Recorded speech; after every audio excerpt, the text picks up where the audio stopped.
সাবেক প্রধানমন্ত্রী শেখ হাসিনা এখন ভারতে আছেন। আমরা যত নিকৃষ্টভাবে তার কথা বলি না কেন, তিনি পালিয়ে গেছেন এবং আমাদের যে মিডিয়াগুলো যখনই তার ব্যাপারে কোনো খবর বলতে চায়, প্রকাশ করতে চায়, এবং সে খবর যাকে বলা হয় যদি 30 সেকেন্ডের একটি খবর হয়, সেটিকে 3 মিনিটে টেনে নেওয়া হয় এবং 3 মিনিটের মধ্যে বলতে গেলে 2 মিনিটই সেই দৃশ্য দেখানো হয় যে তিনি হেলিকপ্টারে করে বাংলাদেশ থেকে চলে যাচ্ছেন, পালিয়ে চলে যাচ্ছেন। তো এই বিষয়গুলো আমাদের যে মিডিয়াগুলো, তারা কি শেখ হাসিনার পক্ষে করছেন নাকি বিপক্ষে করছেন, এই প্রশ্নটি এখন কেউ কিন্তু আমরা করছি না। কিন্তু বাস্তবতা হলো যে তার সেই যে উড়ে যাওয়ার, হেলিকপ্টারে করে উড়ে যাওয়ার যে দৃশ্য, এই দৃশ্য যতবার দেখানো হচ্ছে ততবারই কতগুলো প্রশ্ন সামনে চলে আসছে। তিনি যে হেলিকপ্টারে করে গেলেন, সেই হেলিকপ্টারটা কার ছিল? 2 নম্বর হলো যে তিনি যেখান থেকে গেলেন সেই সময়টিতে ওভাবে তাকে কারা পাঠালো, কেন পাঠালো? এরপর তিনি যে বাংলাদেশ থেকে ভারতে গেলেন, ইচ্ছা করলে তো আমরা কেউ ভারতে যেতে পারি না, সেখানে বাংলাদেশ থেকে যাওয়ার জন্য একটা প্রোটোকল লাগে, আবার সেখানে যারা গ্রহণ করবেন তাদের একটা প্রোটোকল লাগে।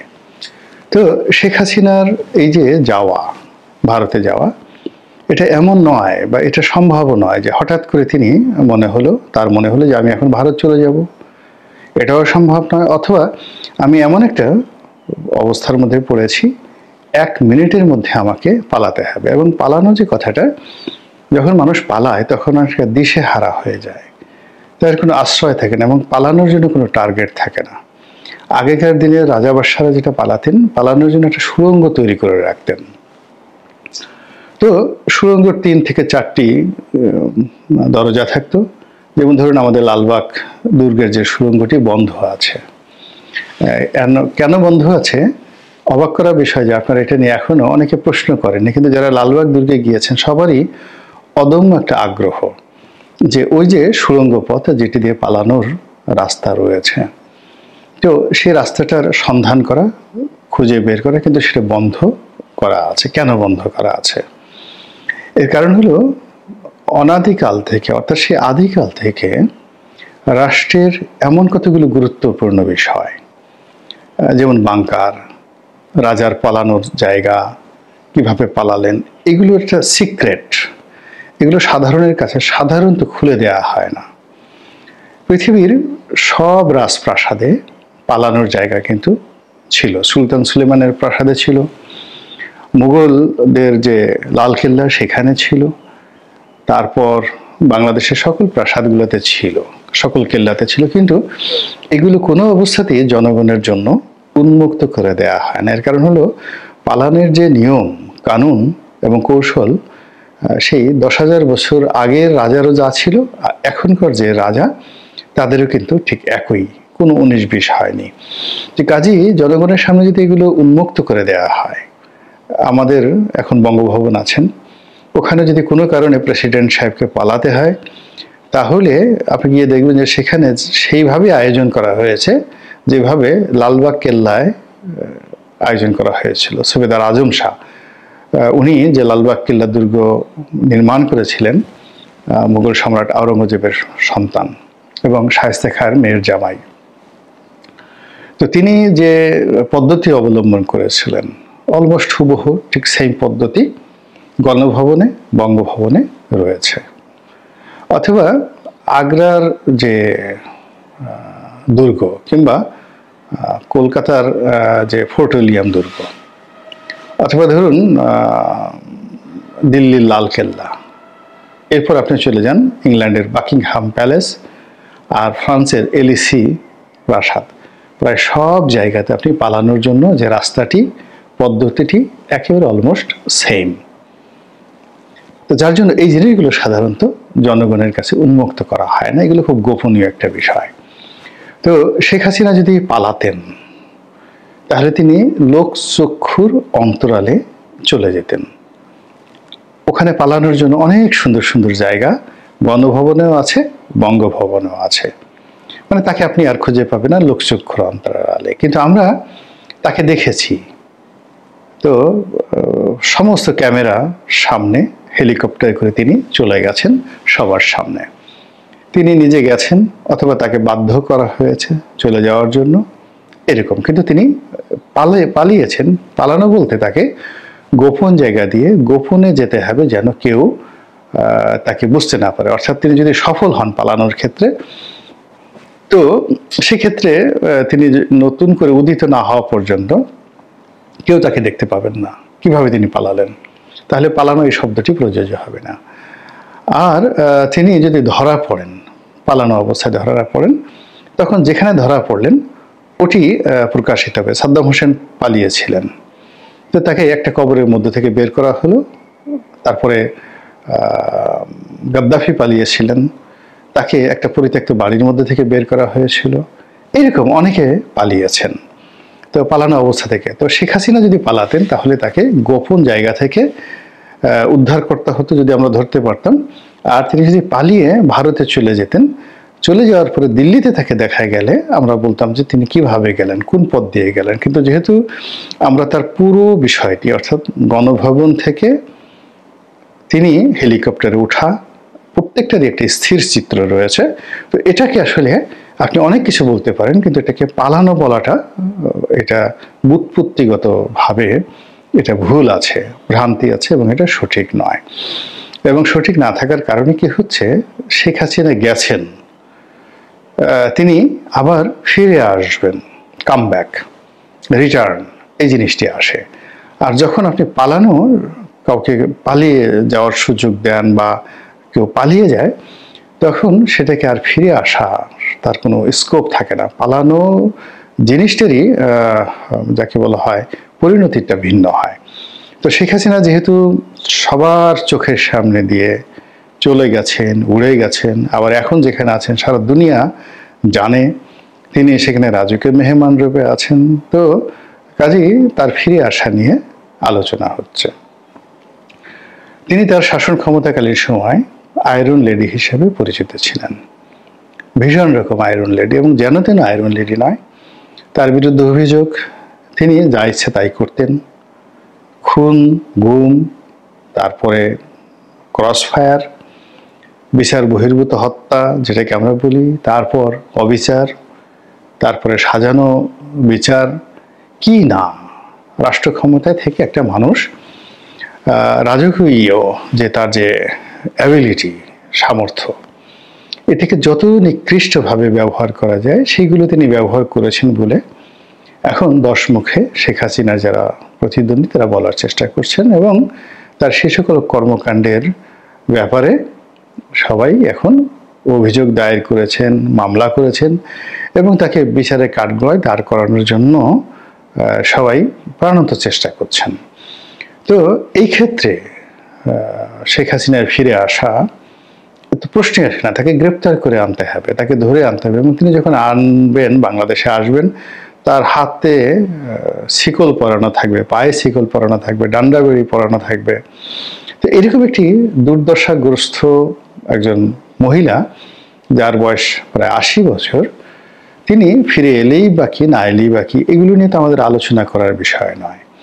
কিন্তু তিনি যখনই কোনো একটা টেলিফোনে তার এক কর্মীর সঙ্গে কথা বলে যে আমি আসছি সীমান্তের কাছাকাছি, অমনি আমাদের অনেকের হৃৎপিণ্ডের মধ্যে ধক ধক শুরু হয়ে যায়, দিল কিউ না ধাক ধাক করে। এটা সেই বিখ্যাত গান আছে না, কাজল গিয়েছিল, আই এম 16 গোয়িং অন 17, দিল কিউ না ধাক ধাক করে। তো যখন কিশোর বয়স থাকে, কিশোরী বয়স থাকে, তখন প্রেমের যে তাড়না, সেই প্রেমের তাড়নায় মানুষের হৃদয়ের মধ্যে একেবারে উথাল পাথাল করে। এটাকে বলা হয় ধাক ধাক করে, দিল কিউ না ধাক ধাক করে। কিন্তু যখন আপনি আতঙ্কগ্রস্ত হয়ে যাবেন, তখন আর দিল ধক ধক করে না, তখন হৃৎপিণ্ডের যে স্পন্দন, সে স্পন্দন বন্ধ হয়ে যায়। নর্মাল যদি ধরেন আপনার হৃৎপিণ্ডের যে শব্দ, এটি আপনি ঢোলের বাড়ির সঙ্গে তুলনা করেন, তাহলে ভয় পাওয়ার পরে কোনো একটি রাক্ষস দেখলেন, খোকস দেখলেন, জিন ভূত দেখলেন, সাপ দেখলেন, এরপর আপনি ভয় পেলেন, মানে কোনো ডাক্তার তার যে যন্ত্র, এই যন্ত্র আপনার বুকে লাগিয়েও আপনার হৃৎপিণ্ডের শব্দ শুনতে পাবে না, হৃৎপিণ্ড বন্ধ হয়ে যায়। এখন শেখ হাসিনা যখন আসবে বাংলাদেশে, যদি আমরা বিজয়ী হতাম বা আমরা যদি সুবিধাজনক অবস্থানে থাকতাম, তাহলে আমাদের ওই হৃদয়ের মধ্যে দিল কেউ না ধাক ধাক করে যে আমরা এখন তাকে পেয়েছি, তাকে বিচার করব। আগেকার দিনে এরকম হতো, মানুষকে শুলে চড়ানো হতো, হাজার হাজার মানুষের দৃশ্য দেখত, তারপরে মানুষকে ফাঁসি দেওয়া হতো, বড় বড় রাজাকে সেই শিকল বন্দী করে প্রকাশ্য দরবারে এনে তাকে বিচার করা হতো। তো এই জিনিসগুলো মানুষ উৎসর্জনতা দেখতো। অনেক বড় বড় রাজকুমারকে তারা বাঘের সামনে ফেলে দেওয়া হতো, সিংহের সামনে ফেলে দেওয়া হতো। আর সেই কলোসিয়ামে গিয়ে, রোমান কলোসিয়াম, সেখানে গিয়ে হাজার হাজার মানুষ সে দৃশ্য দেখে সেই দিল কিউ না ধাক ধাক ভীষণ রকম আনন্দ পেত। তো শেখ হাসিনা বাংলাদেশে আসবেন বা তাকে আনা হবে, এই দৃশ্য কল্পনা করলে আমাদের মনে তখনই আনন্দ হবে যখন আমরা একেবারে 100% কনফার্ম হব যে আমরা বিজয়ী হয়েছি এবং শেখ হাসিনা দুর্বল, সে আমাদের কিছুই করতে পারবে না। কিন্তু যখন তার আশার শব্দ আমরা শুনি, অমনি আমাদের অনেকের সেই হৃৎপিণ্ড বন্ধ হয়ে যায়, অনেকে উত্তেজিত হয়ে যান, গালাগাল করেন, এবং গালাগাল সবসময় দুর্বলের ভাষা। কখনো গালাগালি কোনো ভদ্রজনের ভাষা হয় না। গালাগাল করে কেউ কখনো জীবনে জয়লাভ করেনি। কোনো শক্তিশালী মানুষ পৃথিবীতে কখনো গালাগাল দেয়নি। প্রকৃতিতেও দেখবেন যে শক্তিশালী যারা প্রাণী তারা হুঙ্কার দেয়, কিন্তু গালাগাল দেয় না। গালাগাল যারা দেয়, গালাগালি সাধারণত খুব নিম্ন শ্রেণীর যারা প্রাণী, এরা সারাদিন শুধু গালাগাল করতে থাকে। সে মশা, মাছি, এই সারাক্ষণ মশা যে ভন ভন করে, মাছি ভন ভন করে, মশা পন পন করে। তো এই জিনিসগুলো প্রকৃতির, এরা খুব নিচু স্তরের প্রাণী, আপনাকে শুধুই ডিস্টার্ব করে। তো যখন শেখ হাসিনার আসার কথা শুনে কেউ অশ্লীল শব্দ উচ্চারণ করে, তাকে কুরুচিপূর্ণ ভাষায় গালাগাল করে, ইট মিনস সে তার যে বিরক্তি এবং সে তার ভয়, সে তার আতঙ্ক, কোনো কিছু সে আর চেপে রাখতে পারছে না।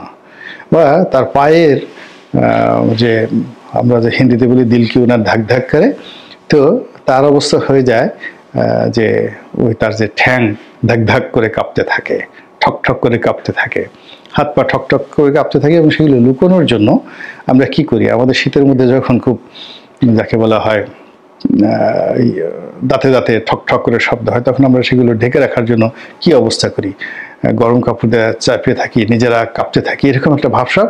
তো এরকম শেখ হাসিনার আসার কথা শুনে যারা গালাগাল দেন, তারপরে যারা বাজে শব্দ উচ্চারণ করেন, হুঙ্কার দেন, হ্যাং করেঙ্গা, ত্যাং করেঙ্গা, লাঠিকা আন্দার, মুগুর ভারেঙ্গা, এই সমস্ত কথাবার্তা বললেন, এগুলো মূলত এক ধরনের দুর্বলতা, অস্থিরতার যে অবস্থা। তো যাই হোক, এনিওয়ে, এখন শেখ হাসিনা আসবেন কি আসবেন না এটা পরের ব্যাপার। কিন্তু আমরা যেভাবে তাকে নিয়ে আলোচনা করছি এবং যেভাবে তার আসার জন্য পথ সৃষ্টি করছি, এবং সত্যিই যদি কোনোভাবে সে এসে পড়েন বাংলাদেশে, টুস করে ঢুকে পড়েন, তাহলে প্রথম দর্শনেই দেখা যাচ্ছে যে আমাদের মধ্যে যারা দুর্বল চিত্তের মানুষ, তাদের কি হবে একমাত্র আল্লাহ রাব্বুল আলামিন জানেন।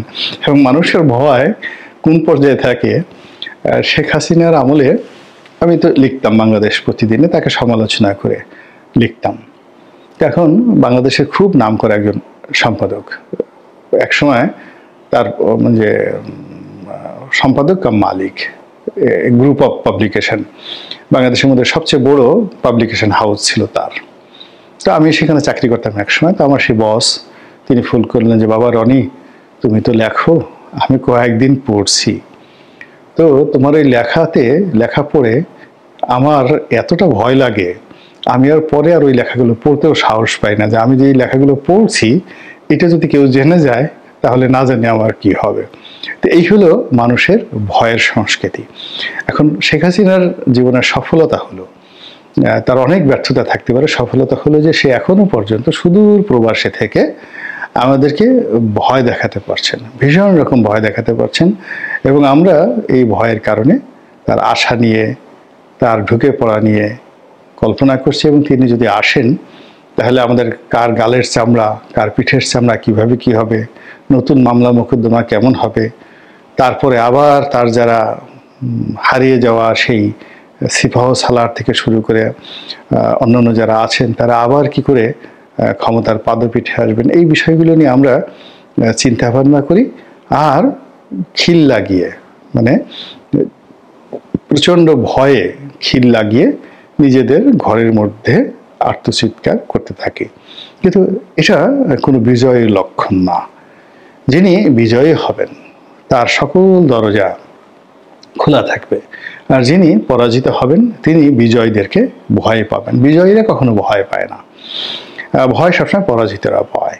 তো কাজেই আমরা যে বিজয় অর্জন করেছি এটাকে আগে হৃদয়ঙ্গম করতে হবে, এই বিজয়টাকে সেলিব্রেট করতে হবে। আমরা যে সত্যিকার বিজয়ী হয়েছি এটা আমাদের চোখে, মুখে, ঠোঁটে, হৃদয়ে, অন্তরে সব জায়গাতে এই যে বিজয়ের যে স্মৃতিচিহ্ন এটা আঁকতে হবে। এবং যখন আমরা এই কাজগুলো করতে থাকব, আলটিমেটলি যদি শেখ হাসিনা পরাজিত হন তাহলে তিনি আমাদেরকে ভয় পাবেন। কিন্তু আমরা যদি এই কাজগুলো করতে না পারি তাহলে তিনি এই যে গেছেন, যেখানে গেছেন, যাওয়ার পরেও তিনি নিজেকে বিজয়ী ভাববেন এবং পুনরায় ফিরে আসার যখন কথা বলবেন আমরা বিজয়ের আসনে বসেও পরাজিতের মতো থরথর করে কাঁপতে থাকবো। আল্লাহ আমাদের সবাইকে হেদায়েত দান করুন এবং হেফাজত করুন। আসসালামু আলাইকুম ওয়া রাহমাতুল্লাহি ওয়া বারাকাতুহু।